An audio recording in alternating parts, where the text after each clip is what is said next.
Hey everybody, thank you so much for joining me today for the Pound for Pound Leader Podcast. I'm Mike Kai, your host. Join me as I drop leadership tips and have insightful conversations with leaders from around the world. I'm so glad that you joined me today. Take a moment and subscribe to this podcast so you never miss an episode.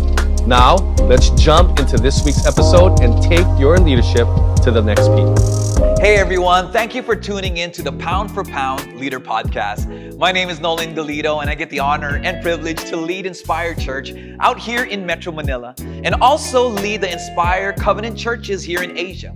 See, in this episode, we've gathered lead pastors of the Covenant churches in Nepal, Thailand, Japan, and Philippines, and we have Mike Kai and consultant Joel Holm as we discuss an important topic of how to equip the next generation leaders. I hope you enjoy.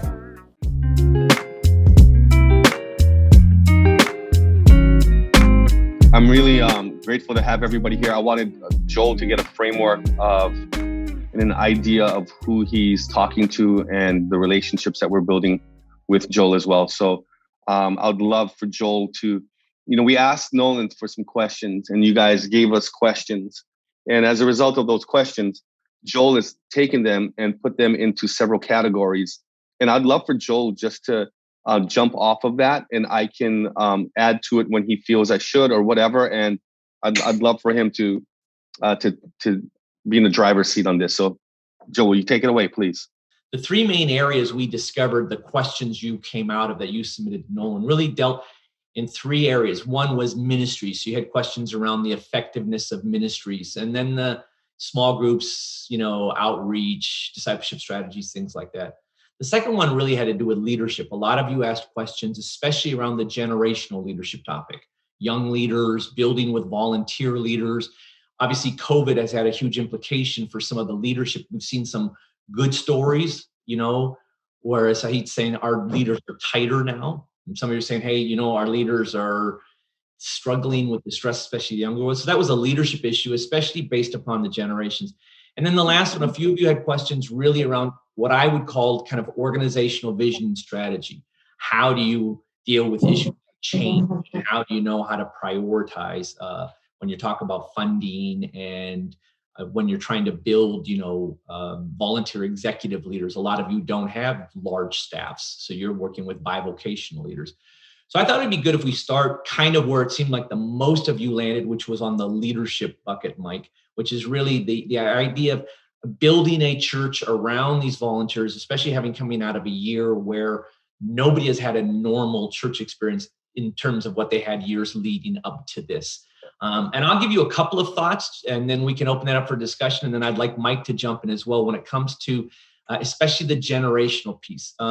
As I was reading through your questions and thinking about the context, and Mike and Nolan have talked a little bit about your churches, I think a lot of times what I've seen with churches all over the world, when they're dealing with generations, one of the mistakes they make is they always deal with 2 generations and not 3 generations. And what happens is when you deal with 2 generations, by the very nature of the language, you almost create this adversarial paradigm. The old and the young. Whose church is it? And we have this kind of, because there's 2, they're almost, and when you read biblically, most always biblically, there's a 3-generation model that's given. And I think one of it is just practically, is it just really diminishes the adversarial nature of it. And I would encourage you both in your strategic planning, but also in your language. Look at your church. I'm not a theorist and I'm not an expert in this. So they keep changing names on me. I'm still back to baby boomers. Now there's gens, I can't, I call them elders, youngers, and middlers. That's how tactical I am. Elders, youngers, and middlers. But look at your church in terms of elders, youngers, and middlers. And look at it from a 3-generational point. That was one thought I had. And then the other thought I had is really when you talk about the younger generation, is I think it's very important to understand the developmental cycle for these younger leaders. I am always challenged and was always challenged as a pastor as to how quickly Jesus put people into ministry positions they were not ready for. They were ill-equipped to do. The disciples were ill-equipped to do. He knew they were going to fail, and he still sent them out to do stuff. So there's this tension between being a good steward and a coach, and yet at the same time kind of pushing them before they're ready. And I think one of the challenges you face is not so much you, but depending upon how much you grow, your leaders being able to do that well. I have a sense, and I work with a lot of churches, you guys know how to do that well, but the next tier down doesn't know how to do that well. And a lot of your casualty comes when your pastors or your other leaders don't know how to manage well. So one of the best things you can do in raising young leaders is actually train the people who are going to raise those young leaders, and train those people really well. Because if raising young leaders is all on you, even if your church isn't huge, it's really not scalable. You've got to have kind of a movement. But so there's got to be a season where you're really putting energy into how do I train people to raise young leaders. I know Mike's done this a lot with his staff as well, always talking about raising young leaders. Inspire, obviously, one of the things that really appealed to me when Mike and I started talking about a working relationship was the emphasis Mike and Lisa really had on young leaders and raising them up, because it's not an easy thing. Mike, talk a little bit about that from your experience. If you were to give some coaching to these guys as to the need and the opportunity and the challenges of raising young leaders, what would you say? What are some of the obstacles you had to overcome to raise young leaders up at Inspire? Great question, and great opportunity to answer that question. I would say that one of the biggest things I learned about raising up young leaders is they're not going to be raised up the way that I was raised up necessarily. When you think about the way most people have been raised up, it would be in a classroom setting, and then on leadership classes, and then maybe given a task, circled back infrequently. But what I've learned through this leadership module, or this leadership generation actually, is they're way more relational than I was as a Gen Xer. I had the benefit of my senior pastor who would actually take me under his wing, but he didn't do that for everybody. And he taught me how to fix the oil in my car. Yo knows what I'm talking about. He actually taught me how to do certain things with my hands. And in the meantime, I am asking him a plethora of questions because I was hungry and I wanted to know. But this generation is not going to get that opportunity to go hang with you like you want them to. Maybe you can, but I can't anymore. So what I'm learning about this generation is it's a lot more fluid. They're a lot more, their minds is not, I always wanted to be in church ministry. Not a lot of them are like that. Some of them are hybrid thinkers. Like, I want to have a business and I want to work in the church, or I'm working for the church and now I've got all these great ideas because I've added to the church. The church has taught me some things. The staff has taught me some things. Now I want to venture out because I actually believe that faith message that you preach. I actually am believing that multiplication and ideation and all of that. And I want to see that in my life. And what I'm beginning to see is there's a different younger leader that is looking for more of, I hate to say this, but more of a boutique experience around their gifts and talents. And our job, our challenge is to get them to still see at the same time that the house of the Lord and serving in the church, the local church, is important to their kingdom expression on the outside. So you cannot have a kingdom expression. Otherwise, you're just a freelancer, and it's dangerous for them if it's not directly attached to the local church. So going from the bottom up, Lisa and Joel have really worked on something during COVID that helped Lisa develop these young leaders. And she would spend, I don't know how often, how many weeks, but for 2 hours, 80 something, 60 something people on Zoom on these next level leadership steps that she was teaching. So I would come in and then I would take my opportunity. COVID forced us to go more online classroom. And now that we're opening up and there's a bit of a hybrid of that, now comes a critical point that I think Joel's going to have to help and have input on. And how do we shepherd and lead that again, where 4 months ago, 5 months ago, more like 8 months ago, it was 100% online. We had their full attention. I think we did. At least their screens were telling us that they were attentive. And then now buildings have opened up. And now how do we navigate that situation with building this new generation of leaders? So we used an internship program, which was effective until somebody made a move when I was on sabbatical and decided to do away with the internship program and throw them all underneath the college, and that did not work. So now we are rebuilding our internship program at Inspire to where it needs to be. But that's just the kids that are hungry of the new generation. Those are just the ones that are excited. There's still people in their 30s and 40s and 50s that want to get involved in leadership, in serving first, and then become leaders. And I think because we feel like we're rebuilding the church, we cannot wait as long to plug them into positions. We have to put them in roles and then teach them along the way.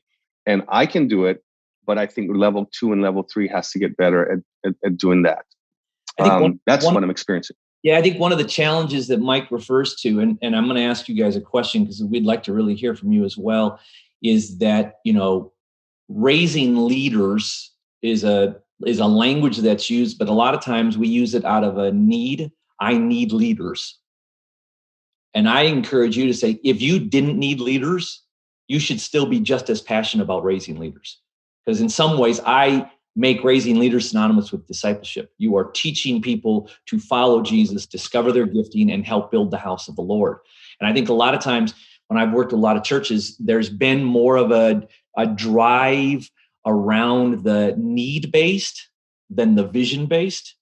And the need has been around the institution, whereas the vision-based is around the people. So when Mike says, hey, we're reinstituting this internship, those interns are not going to be ready for leadership right away. Remember, Jesus had 3 years with the disciples. He had 3 years to pour into them. They weren't ready, right? So they were active, they were participating.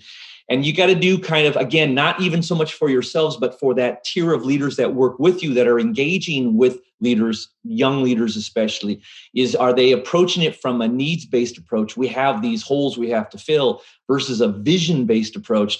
This is what we're called to do. This is actually, our job is to lift people up. Remember what Jesus said to the disciples, you'll do greater things than I've done. Our job is to do this. This is what will fulfill our calling in a sense.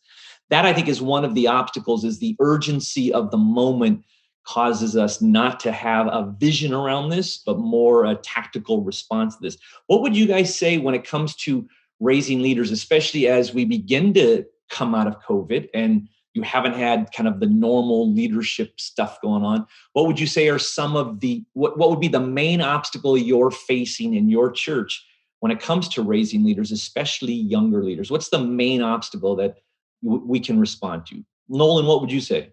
I mean, in this season, I think for us to raise up the younger is to get them focused again. A lot of our younger leaders just fell asleep, got lazy. And so I think what you said is we've been approaching it with a need. Like, hey, we're opening up. We need the leaders. We need these young guys back. But I think if we go in with a plan of making them see the vision again, but currently right now, it's more of like, they're not motivated. Mike, what are some ways you have been able, because Inspire, you guys are true to your name. And the slogan, even under the name, what are some ways you have been able to inspire? So Nolan, and I'm sure some of these other guys are going, part of it is just re-envisioning, especially young people with a passion for the house and a passion for their calling. What are some ways that you've been able to see God do that through Inspire? I think one of my main tools is my preaching on the weekend. In my preaching on the weekend, I want to infuse points of my talk that will inspire and motivate people to step outside of their comfort zone, their level, what they've leveled off to, get them to level up. I'm using my number one tool. My number one tool is my preaching. And so I will use it in my sermons to call out prophetically, without shaming, without embarrassing this generation to come and take their spot and to fulfill the mandate and get them to see that God's got a plan for your life. I think that's the first thing. Is number one, they have to realize, number one, God's got an incredible plan for my life. The second thing is this, it's not just the 1% that become pastors and missionaries. It's the 98%, not the 2, but the 98% that actually has a role wherever they are right now. We've got to get them to flip to see that you're working at Starbucks for Jesus. There's a purpose behind your paycheck. So when they see that there's a reason why I'm here on this earth, God's got a plan and purpose for my life. There's a reason why I'm working where I'm working at this moment.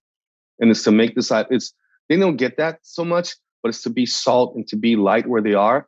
My number one tool is right there. It is in where I am, and it is in my preaching.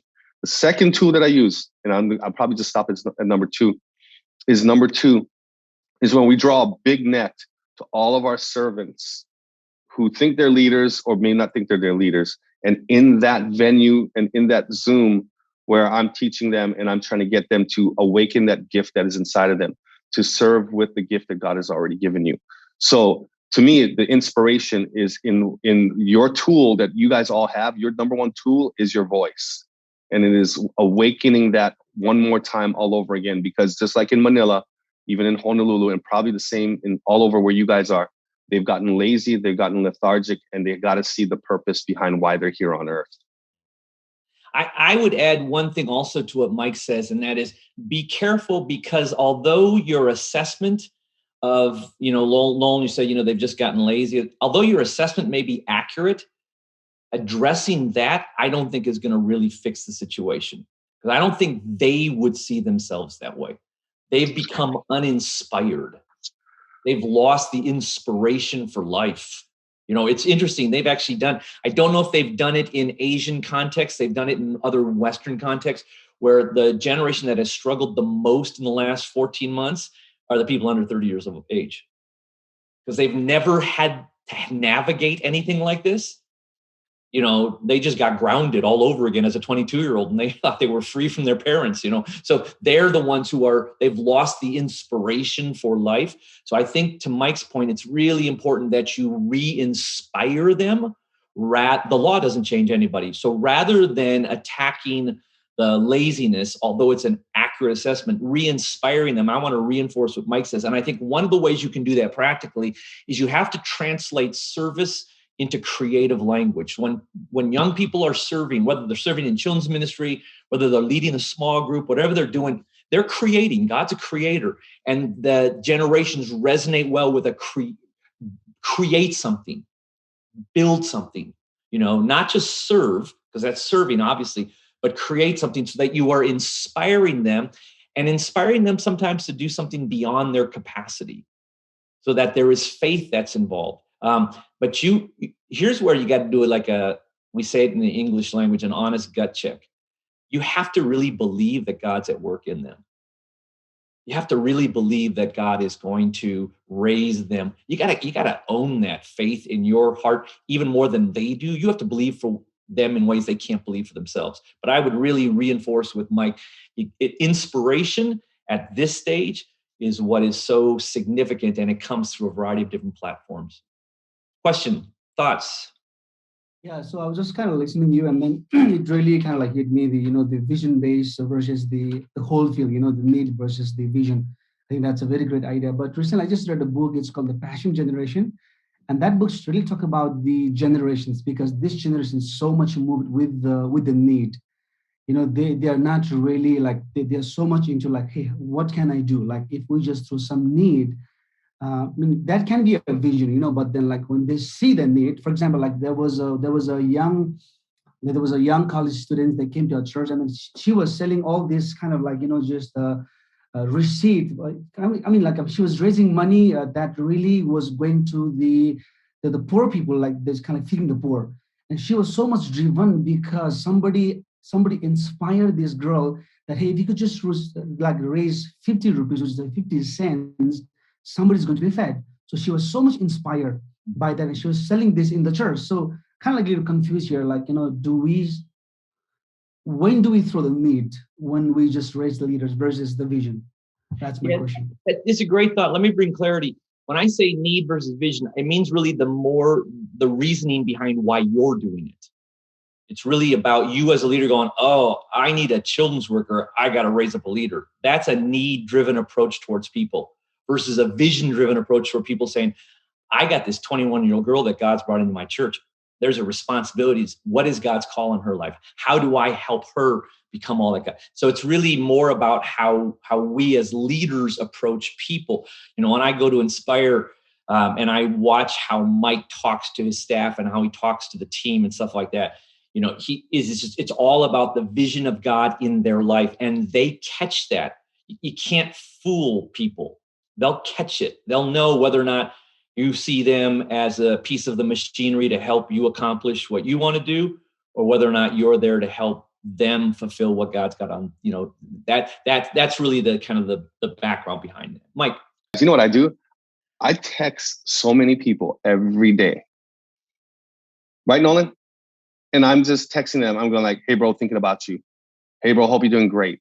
I mean, that's not inspiring necessarily, but how many guys would love to get a text from their senior pastor? Right? And they're all young guys, or they're all in my business group. Hey, bro, hope you're doing great. Doesn't take a lot. And I tell them, man, I tell my staff, you got to do 20 a day. 20 a day. I'm doing 15, but they got more time than me. You got to do 20 a day. Because when you're touching 20 people every day, imagine how many people you touch a week. It's 100. You touch 100 guys a week. How many is that a month? That's 400 a month. And it doesn't have to be long. They just care. They're just like, what? You would actually do that for me? And you know what? That to me inspires them, even though it doesn't feel inspiring to you. It actually might feel draining to you. It actually inspires them. Your voice, your phone, so many different things that can add to your vision. And no matter if they give, no matter if they actually are serving, no matter if they're going through a difficult time, I think right now the world needs inspirational leadership, and live the life that inspires them, and call them to a higher level, love them, encourage them, exhort them. And Nolan, you're right. Some of them are just downright lazy. But you know what? We're not going to call them that. You know what I'm saying? We're going to awaken the sleeper in them. Yeah. Awaken the sleeper in them. And when we awaken the sleeper in them, you never know what they could do. And you know what? It just catches fire. So Joel it's so good to have Joel here, because when at the end of the day, man, you want to follow somebody that inspires you, right? Absolutely. And you got to be that inspiring leader and be that inspiring guy in that pulpit or off the stage or whatever. Like, I don't even go to my green room, or whatever, my lounge up here. I might do it just for a drink of water and some electrolytes. And I know that I'm going down. I trust God. I wear a mask if I have to. I'm washing my hands. And if I don't have to wear my mask, I take it off. I don't want them to see fear in me. I'm interrupting my series. We're going to go on faith of Abraham. And I'm talking about miracles. That we're praying for miracles, financial, we're praying for health, we're praying for protection miracles, all of this stuff. I think now more than ever before, it's miracles, faith, vision, miracles, faith, and vision. Don't get stuck in how to handle difficult people. Not now, another time. Mike's practical example is really based on a biblical principle that's really really necessary and takes a measure of intentionality. So Mike says he texts people. That's a really practical thing to do, but you can't text people if you don't have their names and their phone numbers. And a lot of times when I talk to pastors about, like, especially raising the next generation, again, it's not you guys, it's the tier of leaders around you who have to be doing this. When you look at the example of Christ, there's a reason why the Gospels are very clear and they list all these 12 guys. And some of them we don't know anything about except their names on a list. But he knew these 12 guys. So I'm not in favor of a mathematical quotient for discipleship, but I am in favor of an intentionality that says I can go to one of my staff leaders and go, who are the 8 guys that you are really inspiring and investing in? What's their names? And with a great intentionality, that man or woman can reply to me, these are the 8 people. That level of intentionality, of relationship intentionality. I mean, Mike sends those texts because he knows these names, and they get a text from him, and they get another text from him. I think there needs to be that level of intentionality with your team leaders who you are expecting to do that kind of raising, because otherwise it becomes this kind of nebulous leadership development thing rather than a point contact. Jesus, he knew these 12 people, and he, was really intentional with that. What's another obstacle that one of you guys may be facing when it comes, not necessarily even with a younger generation, but when you say, hey, we're trying to re-engage and raise leaders, re-engage people's commitment into, what would you say is another obstacle you face? Time. Explain that. The people are super busy. and they have so little time. So it's hard for me because I want to do it together, the leadership meeting and stuff in one gathering, but it's hard to make a time that everyone can meet. So is it, should I have a multiple, which I cannot do multiple because I don't have time for multiple meetings. So how do I, navigate through people who has, the time they have is so sporadic, or, it's they work different shift. Yeah, let me give you one thought in response, and I'm sure Mike's got some thoughts too on this. When I was a pastor, I had to learn how to understand that everybody was at a different place when it came to their time component. So if I demanded everybody give X amount of hours for either for their development or for their service, and they had to fit that, I was going to miss out on a range of people who just weren't ready for their. Some of our best leaders 2 years from now, right now, they can give you an hour a month. And if you don't find a way for them to be able to give an hour a month, they will never become your best leader 2 years from now. There's a process that happens. So I tell this story a lot because it's a great illustration of this. So there's a guy who came to our church. His name was Bill, and I did not like Bill as a senior pastor because Bill was the kind of guy who came to church. He wasn't that old, but he'd come to church. He'd show up. He'd come in like 10 minutes late. He'd come to church, and then he'd go. And he'd come like twice a month, and that's all he would come. Pastors hate those kinds of people because, you want them to be there, come every week, be on time, serve, commit 10 hours a week. Not that, I just didn't want anything to do with Bill. But I had an associate pastor who was a lot smarter than I was. And he said, Joel, let's see what we can do with Bill. Let's see what God will do with Bill. And so this associate pastor went to Bill and said, Bill, I know you come twice a month. We're really grateful you come. There are some elderly people, 2 elderly ladies, and they live pretty close to you. Would you mind giving them a ride to church? Give them a ride to church. And Bill said, okay, I'll give him a ride to church. Now, I realize this is a bit of a Western example, but you'll catch the principle in it. He said, I'll give him a ride to church. So he would give these 2 ladies a ride to church twice a month when he would come. That was it. Because that's all the time he had. And we had to make Bill feel a part and feel like he was contributing within his context, not within our context. So after about 2 or 3 months of giving these ladies a ride to church twice a month, they started having conversations in the back of the car like, wow, it would really be nice to go to church 3 times a month. And so then Bill started coming to church 3 times a month because of the peer pressure coming from these 80-year-old ladies. Okay, fast forward 4 years. We have a transportation ministry with 40 buses that we are busing people to church. And guess who is the director of our transportation ministry? Now, it took 4 years. And it started with a really smart associate pastor, far better than me, who said, how do I give Bill an opportunity to be a part of the vision without him having to get up to the steam where some of our more committed volunteers are? So you have to take the effort, again, with your leaders in sometimes breaking down participation into smaller increments of time. Because if they can participate at an hour a month, I guarantee you the Holy Spirit will work on them, and then they'll participate at 5 hours a month, and then they'll you've got, that's a practical stewardship way. Now, it's not the only way, but it is one way of saying you got to cross the bridge to where they're at so that God can bring them to where you're at. That's one idea. Mike, when it comes to time, and you've got a big church and you've got people who are busy, what have you done to try to help, and how have your leaders tackled the issue of time, Mike?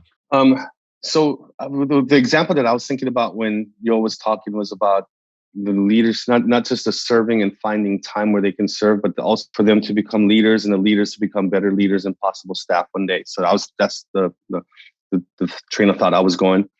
And I totally agree with Joel. It's almost like the word boutique, tailor making that experience for that person when they can serve, however they can serve, and feel like they're actually making a contribution. And they will feel good about themselves. We're giving the ministry away. We're giving them an open door to their dream coming true. And it always happens through service, through serving the Lord. That's how the Lord works it out. But I thought about how when we launched the church and we only had maybe 175 people, and the only time that my unpaid staff could meet with me was at 6 a.m. in Manoa Valley. at Dan Chun's office. No, let's make it 5:30 a.m. at the Honolulu, the HIM office, 5:30 to 7:30. So that meant that I woke up at 4:15 to haul myself from Kaneohe, Kailua, to Manoa Valley, so that Thomas Chung and Joe Lum and Randy Kimura and Lani Ka'a'a could all meet with me in a borrowed office, so I could train them and we could all be on the same page. And then when I thought about how we opened up for COVID and they only said we could have 30% in the room, and how we accommodated to have multiple services and added an extra Saturday night service, not because we were bursting at the seams, because I wanted to create more pathways to them to come into church. Another Sunday morning service, we went to 4, and we did that at every location. And so your context may not fit them, but now you're going to have to fit it and adjust some of your life in order for that to happen and equip these guys. So you could do one on Zoom, you could do one in person, and you could just get super creative. But for all of us, not just speaking to Joel, you got to be flexible. I'm busy. I know you guys are too. But my friend Phil Cook told me, Mike Kai, you are the busiest man in ministry that I know. And he says, I ain't even kidding. He goes, I don't know how you do it. And here's how I feel. I'm 53. I got 30 great years left in me to crush this. I got the opportunity of a lifetime to build the greatest church, one of the greatest churches the state of Hawaii has ever seen. I'm healthy. I've got a great marriage. I'm going to go for it. My kids are behind me. I'm not going to, and I'm just going to go for it. I'm going to go for it. And I'm going to, with reason, I get 7 hours of sleep every night. I'm going to go for it. And whatever I got to adjust, I'll try my best to adjust. And I think maybe if you come up with these creative solutions with your time, guys, not everybody, how you can tailor make that for your leadership level and how you're going to make more leaders. Because if you're not spending time with leaders, you're not going to develop them. If you're not spending time with servants, they'll never become leaders. So make disciples, reach people, make disciples, multiply leaders. So we got to, number one, our mandate is to reach people. That's the gospel. We preach for salvations, we preach for souls. Then we make disciples of them, we make learners of them. And you guys are great disciple makers. But then now the next step is that we multiply that into leadership. How do we multiply leaders? And I think you know how to do a lot of that. I just think that we got to get creative with what we've got right now. And I also, if you hear what Mike's saying, it's important. Mike doesn't get up at 4:45 now and meet with 5 guys in another office somewhere. Not anymore. He had to do it. So, when you look at your church, you look at it in terms of seasons. And there are seasons. I made a concession. One second. I actually have a connect group at 6:30 in the morning on Zoom, and I don't even want to do that because that's early. That's my Jesus time. But I do that now at 6:30 in the morning from my living room. So I'm still giving up something and accommodating, but you're absolutely right. No, I don't do that at 5:30. No, I'm not going to do it anymore. But anyway. My point is that he had to do it in that season. Now, in this season, with the focus on the whole marketplace leadership, you've got to do that. So when you look at it, it's not a permanent fixture, but it is a seasonal fixture in this season. And seasons rarely should be measured more than, 24 months because it's too hard to navigate something that's too long. In this season, what do I and my leaders need to do? And if you can get a commitment out of a 24-month window of time, what's going to happen is the season's going to change. Now you're going to have younger leaders because they've been invested in for 12 months or 18, 24 months. They're going to be farther down. Now you can change it. So I would encourage you also to look at it seasonally especially if it's coming out of COVID, to some degree, people are going, but you feel like you're starting from scratch all over again. You feel like you're building momentum all over again. You feel like you've got runs on the board and you've got the pieces, but now you got to put them together again. So do look at it seasonally. And sometimes there are windows of time where you got to get up at 4:45 in the morning for what God wants to do. And it won't last forever. Even if it's only for 6 weeks. Even if it's just a 6-week leadership course that you're putting together and invite only, and these guys come could be amazing. This is a short burst. Other obstacles that you guys face or solutions? What have you done that has worked well when it comes to raising a younger generation or raising leaders of any kinds? What have you found that has been effective in your church, or what are some real challenges you face? I think one of the challenges I face is like they just feel inadequate. Like we just think that they're now ready, but then when we just ask them to do something, they feel just so like, just not so ready for that. So how would you explain to this? Mike, how would you answer that when there are leaders who are asked, or young people who are asked to do something and they feel like they're not ready to do it? Is that right, Jomesh? They're just they don't feel like they're ready to do it. Yeah. We just see that they're ready, they can do it, and we just want them to be involved in that. But then when we just ask, they say that, oh, maybe I'm not ready to this yet. Things like that. And I just so love what you said earlier, like Jesus gave, opportunity for them to fail. Exactly like in Luke chapter 10, we see they failed, but they just kept giving opportunities. I just love so much that one. But then coming from that perspective, how would you how would you inspire to these guys? Is it a fear that they always feel inadequate? Is it a fear that they have that they're going to fail? Nobody wants to fail God, and they surely don't want to fail their pastor. Recently, I was just kind of like, just dealing with this one youth, and then he kind of like felt like maybe he had less content to lead the people. But I said, like, man, just, you don't have to, like nobody has a full content, and he was not really thinking that he knows how to, like, how to speak or maybe. So my really question is, how do we inspire those, even though they're not, nobody's perfect, nobody has full content, but then how do we inspire them to feel that, they can do it? Because they really, the heart is like, I can do it.